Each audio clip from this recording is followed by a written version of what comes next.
Introducing the Paddy Power World Darts Championship.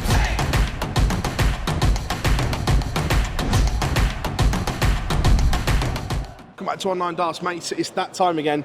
Premier League is on the horizon. We're recording this before semi-finals, but people wanted to hear your predictions. First of all, how tough is this to pick this year's lineup? Because before the Worlds, we thought it was clear cut. Yeah. Now it's a bit muddy. Well, especially with players entering into the top four and then going out of the top four and then other players going ahead of them. It's quite complex. I think Van Veen and Rock are in. Who do they replace? I'm not sure. Every year we try and predict it, they always throw us a bit of a curveball. So I think obviously the Lukes are in, MVG's in, I think Van Veen's in, Rock's in, and then it's just a minefield, isn't it? Because we literally just said to each other, what if Searle wins tonight?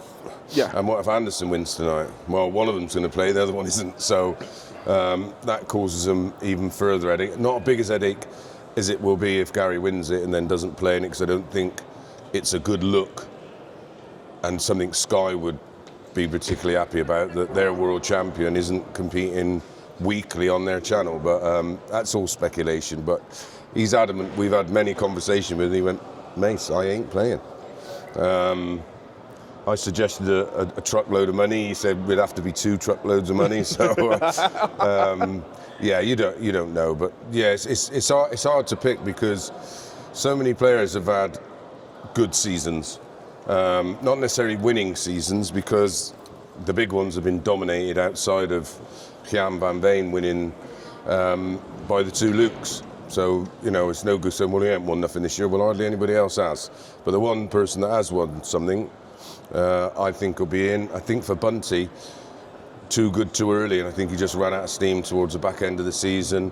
Finished bottom last year, but incredibly popular.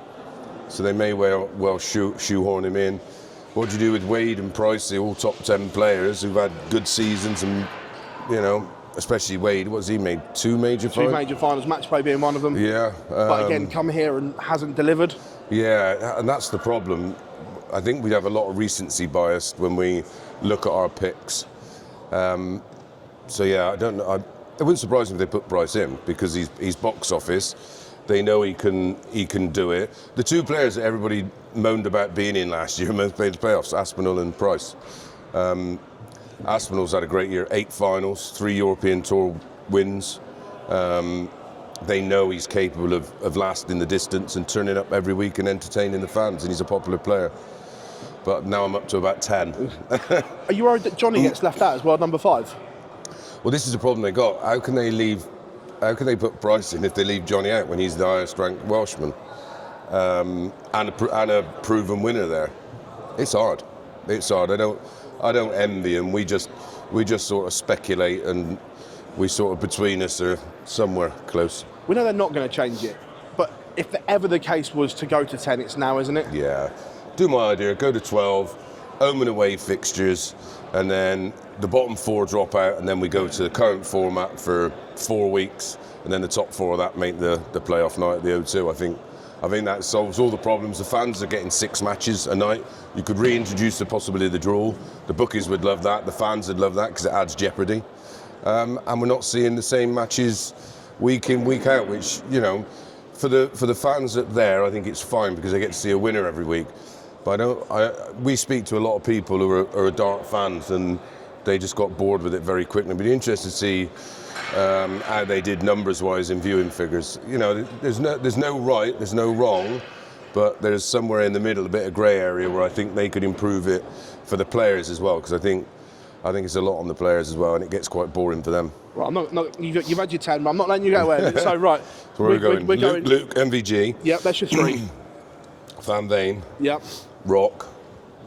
That's 5. 3 more. Me personally? Yeah, this is yours. Who are you picking? You just love me getting flamed. I'd put Aspinall back in because he made the playoffs. I put Price back in because he made the playoffs. And I'd probably put Johnny, well, I don't know, Danny Noppert. I like the Noppert pick, and Noppert's gone very much under the radar. He's been brilliant this year. Correct. I think it's 5 TV semi-finals. Yeah. he's lost in arguably the game of the tournament. And a previous major winner, and unfortunately the timing of it meant he didn't get included the following year because the back end of the year wasn't particularly strong. But yeah, I don't mind seeing it mixed up. I'd like to see 3 new, debut players, debutants. But yeah, like I said, it's what I like watching. I like watching Price. I like watching Aspinall.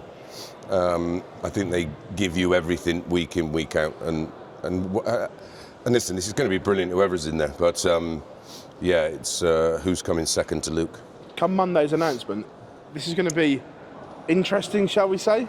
Yeah, it's going to be big news this year because some real big names are going to be left out. It wouldn't surprise me if they went totally rogue and they sort of, left out Price and Aspinall. But it's not about rankings, we know that, otherwise it'd be the top 8, wouldn't it? Yeah. They give themselves this option to have the wild card pick, so they make sure that, and it's what the fans want to see as well. The tickets are already sold, we know that, but they've also then got a duty of care to the fans to give them what they want. And I think we'll have a nice mixture of experience and then youth. Yeah, look, it's just a real intriguing blend. And like we say, look, the Premier League has never been as big. Last year, ticket sales were through the roof. This year already, all the analytics are way up. I was speaking to the PDC boys. I think it's only 3 venues that aren't completely sold out. But I think there's under 1,000 tickets left in Antwerp, which is 23,000. Yeah, I know. Berlin's already sold out. I think there's about under 1,000 left at the Ahoy, and Aberdeen, I think, is the other one that's sold tickets. So everything else is already gone. And we're talking massive arenas here, gone without in the lineup knowing. Yeah, 3 times the size of this. I know everyone says about the Premier League, but it is massive. No, it's huge, and that's why the players, they want to be in. I saw Johnny's interview the other day before he was beaten, and you could see how much it means to him to be in it. Some players are not really that bothered, Price being one of them, which may sway. He's been quite vocal at times that he doesn't mind being left out. Rob Cross tried that play and that backfired massively on him. So, yeah, they'll want the players that are keen to be there and are going to give it everything every week. It won't happen, but would a year off the Premier League do MVG some good in his current form? I know it won't happen and he will be in, but for his career, would it help or not? No, I think MVG, his